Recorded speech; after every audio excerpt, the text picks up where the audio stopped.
What is up, my ninjas? I am Strident, and I am here today reviewing the Marvel Legends Infinite Series Hobgoblin Wave Spider-Man. Now, this is a comic-based Spider-Man, so it's the first one we've gotten in a while. He actually, like, first traditional, classic, whatever you want to call it, red and blue, regular Spider-Man. A lot of people are saying this is, like, the best Spider-Man we've ever gotten, and, you know, I don't know. I think he's just as cool as the McFarlane one, but he's not as posable. So I understand why that one is so sought after. But my favorite is still the Amazing Spider-Man 2 figure because, well, my favorite recent version, because he seems to be more posable. He's the right size. There's a whole bunch of stuff, and I'm going to go into those details. I also like the Raimi Spider-Man figures from Spider-Man 1. Spider-Man 2, the superposable ones. But anyway, let's get into what this guy's all about. Alright, as far as the sculpt goes, and the paint, for the most part he's well painted. They actually painted on all the webs as opposed to sculpting them. They're not embossed or etched. They're straight up just painted on. The downside to this is that if they rub, which there's a decent amount of joint rub all over the figure at different parts, but the webbing, it's only on his shoulders and on the butterfly joint.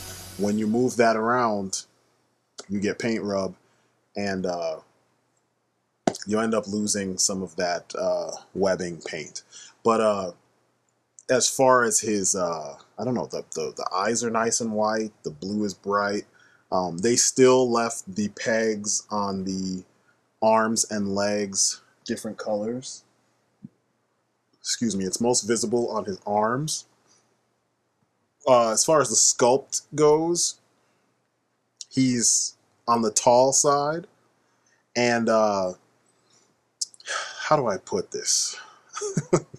It's so weird because it's like a combination of good and bad things, but he's kind of a retooled version of the Superior Spider-Man. Pretty much they retooled his lower torso to make him taller. But I don't understand what the point was for that when he was perfect as is. They could have just repainted that figure as is. And I'm going to get back into that the more, you know, later on in this review. There's so much I got to tell you. Oh yeah, wait a second. On a side note, I am going to do some reviews on the Imaginext. I know, right? It's super random. But it popped up when I was doing this review. You see what happened. I'm gonna, my wife and my sons and I, we got a whole bunch of them blind bagged, and these are what we got. And there's all these little Easter eggs, especially with the bunch that you see here. Mainly the green soldier dude and the yellow hazmat suit guy. But one of these days coming soon, I'm gonna just do a mass review of just random Imaginext shit, including the Battle Rover, and you guys will get to see that stuff too. Consider this like a mid-review intermission or something. But it was on my mind, and I figured, hey, let me hurry up and get this out, you know, and let you guys know. I gotta keep you guys up to date, you know. There's a lot of information and a lot of stuff floating around in my head. But yeah. They even have superheroes. So I'm going to get into some of the superheroes. And look, he's wearing the Man of Steel uniform.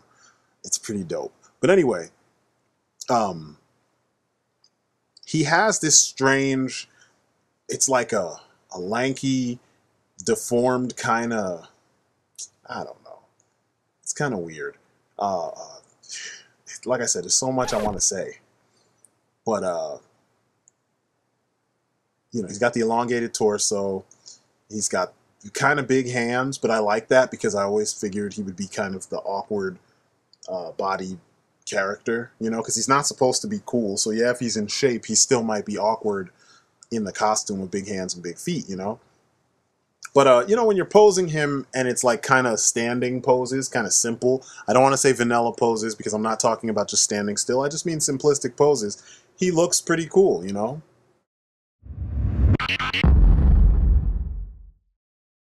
Now the accessories. This is where people got wowed. And Hasbro seems to be a master of smoke screening figures that have issues, and I mean varying degrees of issues. This is not a horrible figure by any means. He's just, he's got some strange things going on, and they gave him all these extra things so that you would focus on those, and then, you know, the fans will be like, oh, you're finally giving us more shit. And the more shit helps keep them from pointing out the things that are actually not so awesome with the figure.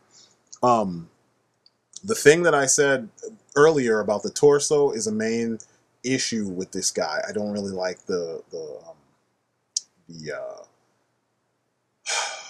jacked up little skinny torso. It's just, it's too long. It makes his legs look like they're the same length as his arms, which should never ever be, and I don't like that. And I know this is the accessory part, but I'm just letting you know this is one of the problems. But he comes with a bunch of accessories that actually seem to accentuate the good things about this figure. Most of the accessories are hands, but this is all stuff that he should have come with. Like every Spider-Man, every like standard Spider-Man should have already come with these things, you know? The only thing missing from this set is just a plain Peter Parker head. I don't know why they don't do that with like every masked hero that has an alter, you know, ego. But as you can see, he's got a mask where you pull up you know, a pulled up mask so you can see his face. He's got thwippy hands. He's got the fist hands. I think he comes with those on. And he has open wall crawling hands. Then he also comes with a pizza, which is kind of cool. And then he comes with the left leg of the Hobgoblin. I dig it. I think it works. I don't dig the Hobgoblin thing. I hate that design. It's actually my least favorite version of Hobgoblin. But like I said, it's a shitload of accessories. Some of them are more important than others. Some you'll like enjoy more than others. Some will kind of blow you away, I guess. You know, it seems like most people are blown away at the fact that he comes with multiple hands. But like I've been telling you guys, there's like so many other lines that they don't charge you the extra, and they always gave you extra hands and extra stuff to make the characters look better. Case in point, so do Street Fighter figures, you know? But anyway, he comes with a pizza, very well painted and well sculpted pizza. It's even kind of cheese dripping in between his fingers. It's pretty awesome. You obviously could use that for your Ninja Turtles if you have Ninja Turtles. But, you know, he always stops for a slice of pizza, sits up on top of something, and is chilling with his mask up, eating the pizza. Awesome. You can finally do that with him. It only took 20 some odd years for them to finally give him something that's super common in his comics. These are things that I complain about when I talk about the lack of engineering and ingenuity and consistency with Marvel Legends. They don't pay attention to the comics the way they should. And Toy Biz used to, even though their girls looked horrible. And they had some bad sculpts, but you got crazy articulation as a result of the bad sculpt sometimes. You know what I mean? Like they sacrificed sculpt for good articulation. But you know, the pizza and the alternate head alone are the crowning jewels to me in here. And then of course the open hands so that he can hold the pizza properly. It just looks right. It looks like Spider-Man. It looks like Ultimate Spider-Man. It's something you always saw him do. The alternate head is something classic Spider-Man you always saw him do. Even in the movies he did that. So it's one of those things. But I think that accessory count is good. He should have always had these kind of things. The Amazing Spider-Man 2 figure had some of this stuff because he had the hands. He had thwippy hands and fist hands, which is pretty much all you need. He could have used wall crawling hands. I give him that. But the extra head is a big deal, and that's pretty dope on this thing. But I don't think that's enough for everybody to be completely, you know, blown the fuck away. It's just not.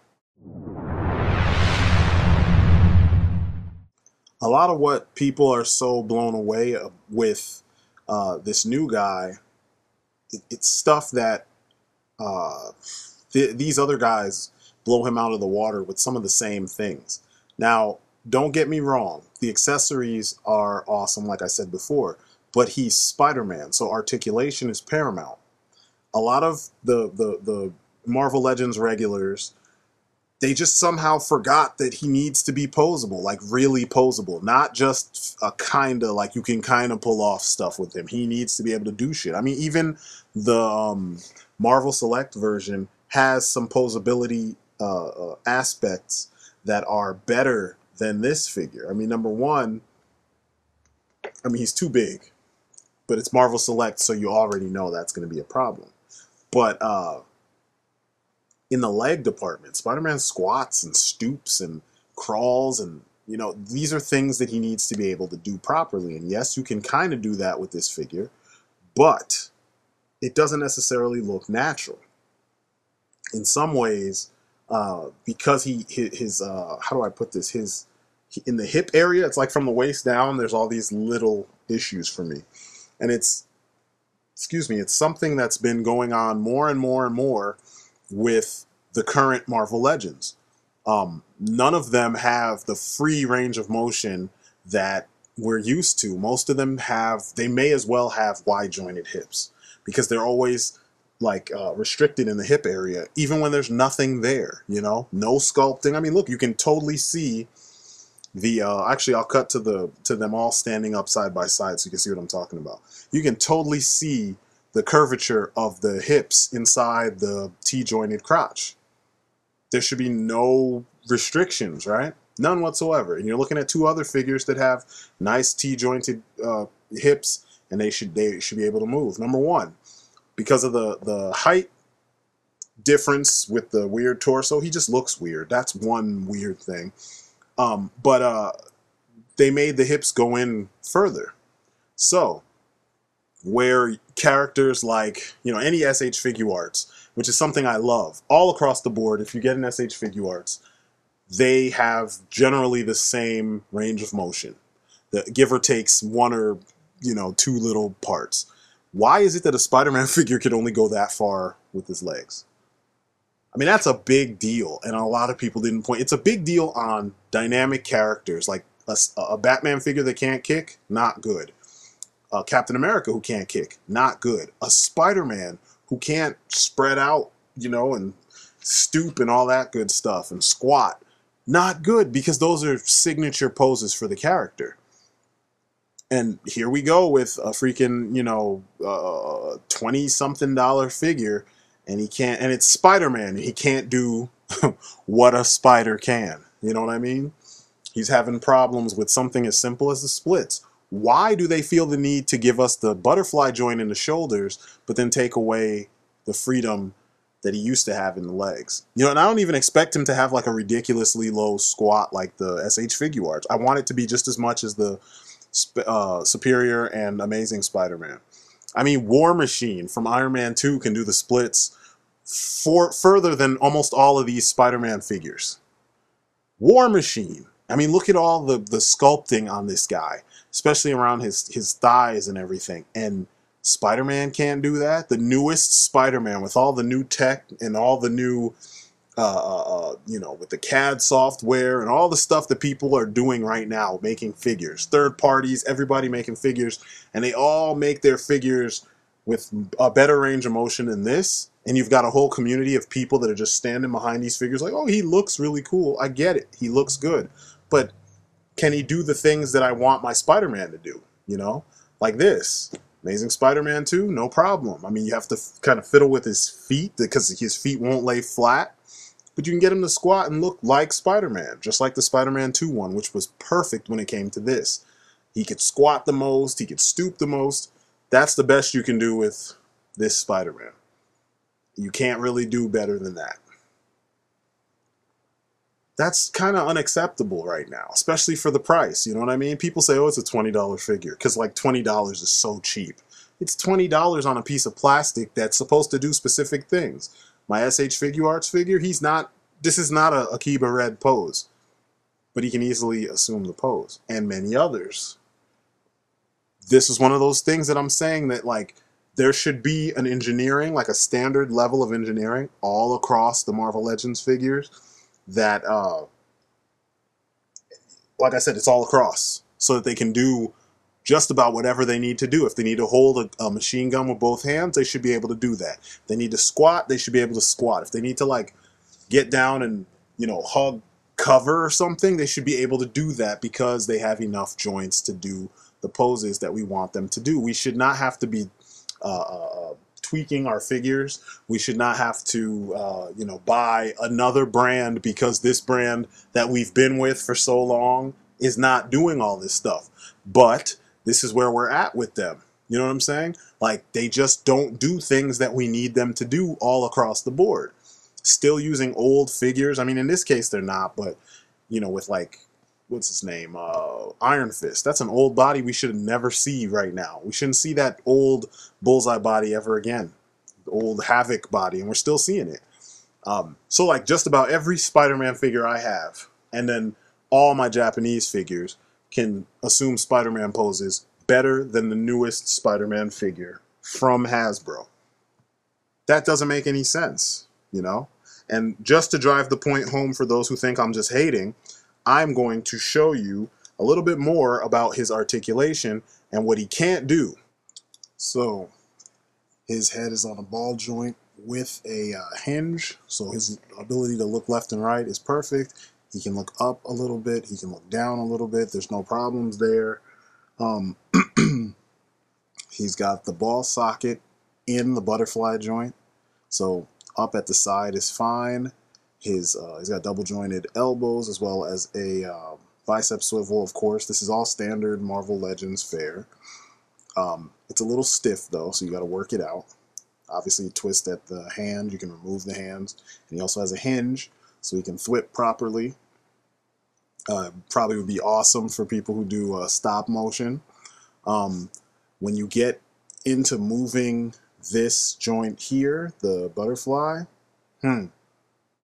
Problem here is when you have this extended, you know what I'm saying, like all the way out like this, it's kind of hard if you want to just pull his, like if you want to use the butterfly joint, but then you also want to have the, you also want to have the arm in. You have to kind of find a way to hold it. Also, it does a lot of damage to the inside of that joint. But you got to put your finger in there, somehow hold that joint. It's really stiff. So, see. So, there's that. He's got a nice ab crunch. Get your hand out the way, homie.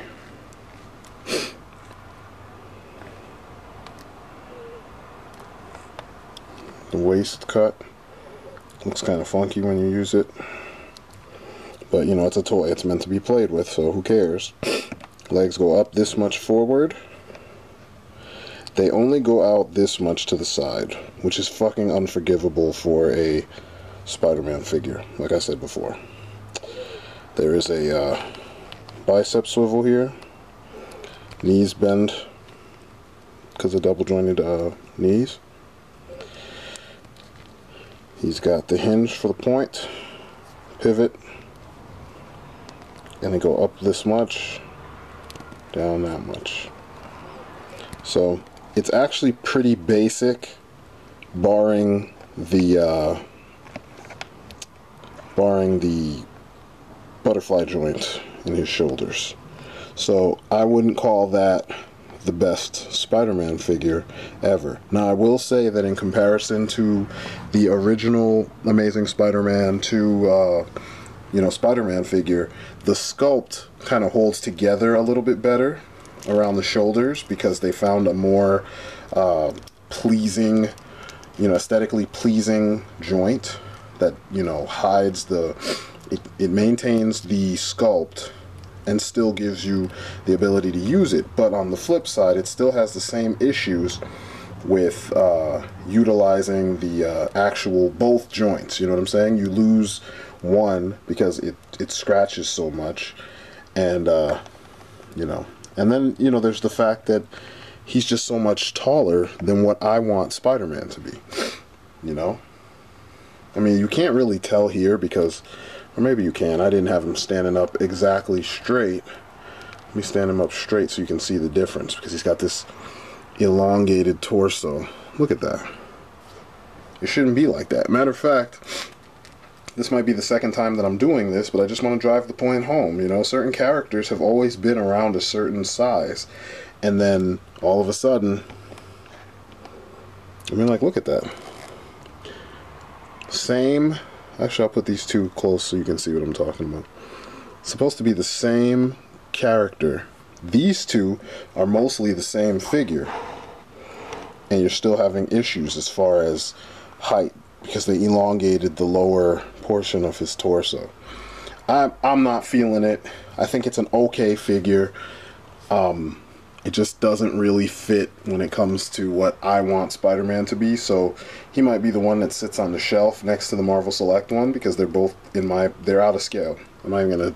It's not my opinion. It's the truth. Because I mean, even this guy, he's close, but he's still, you know, I don't know. And I don't even use this guy that much, but it's a movie figure, and usually movie figures are off when it comes to scale. So, I don't know. I just don't really dig the size of this figure. I think he should have been smaller. He should have been more along the lines of this height. You know? That would make more sense. So that's it for the articulation. So the bottom line is you have a decent figure. Sculpt wise, he's pretty. Paint wise, he's pretty. Up top, he's got really amazing articulation. Below the waist, he's got kind of okay standard articulation. Like if it was someone like the Punisher, I don't expect the Punisher to be doing axe kicks and, you know, to be like the most agile guy, so I don't mind. But my favorite version of the Punisher, which is it's the Toy Biz version with the white boots and the white gloves and everything and the BDUs kind of built in. He can do all the poses that this guy can't, except he doesn't have a ab crunch. But, you know, barring all of that, you can still kind of manage to do some okay poses. I mean, he's not going to be as twisted up as the Amazing Spider-Man 2 figure will be. But you can kind of get some, like if you're not as imaginative as those of us who were inspired by Eric Larson or, Mark Bagley or Alex Saviuk or Todd McFarlane, you know, those of us who, like, Spider-Man just does some kind of basic stuff, kind of like what you've seen in the Raimi movies, like the poses, he's twisted up, but he's not, like, exaggerated, you'll be fine, you know? If you're like me and you want to push the posing and see how far you can twist him up because you've been playing Marvel vs. Capcom or Marvel Superheroes or whatever for years and you admire those poses that they drew him in those games, the 2D versions, you're going to be disappointed because you can't get him into the stance, not without modding his legs yourself. You just can't do a lot of things that you would be used to seeing Spider-Man do in those kind of situations. So, you know, it all depends what mind you're of when it comes to this character. Spider-Man, growing up, Spider-Man was one of my favorite characters. He's still kind of up there. I just don't really I don't sweat Spider-Man like I used to when I was a kid. For a lot of younger collectors, I'm pretty sure you guys would be more inclined to get, a Spider-Man that's really posable. And if you really want a super posable one, I'm telling you, it's between your Figma, your Mayfex, and then the third is the Amazing Spider-Man 2 figure from Hasbro. Because you can get off some poses. I mean, you can see right now, he's twisted up pretty good. Even the range on the butterfly joint, as ugly as it is to some people, you have more range. I mean, look how far back I have his arms. And you can go a little bit further than that, too. So it's one of those things. Now, I'm not going to spend the time dissing one over the other so much. You know, I've already told you which one I think is better, but they both have good qualities. I just think that right now, because it's new, as you always see with new Marvel Legends, people overhype the new shit. You know what I'm saying? And I don't think this deserves all of the hype because engineering-wise, it's not really that amazing. But, you know, even still, you can still pull off some cool stuff with him. So it's one of those things. Either buy both, you know, like if you're into stop motion, and you probably need both. So when he's fighting and you're up close, you can use the newest one. When he's flipping and, you know, swinging and stuff, you use the old school one because you can pull off more poses. You can even ball him up more with the older one, and you can't do that with this new one. But there's some things, like you see them posed relatively the same right now. You know, because like I said, there's some parts where pretty much they have the same articulation. So, you know, maybe this is a younger Spidey. This is Spidey before he got all, you know, free and was like really twisting up and contorting himself and stuff. So if you want to use him that way, you could. The problem is his lower torso makes him so much taller than, you know, the other one. When they're hunched over like this, they're about the same. But as soon as you straighten him up, he's like a head and shoulder, almost a head and shoulders, or like a half a head taller than, you know, Spidey. So I don't know. Don't feel like this is you know, you got to pick a side. It's not. I just feel like with them making figures the way they have been, where they keep building up on top of older things, you shouldn't lose anything when you build up on something that you did right the first time.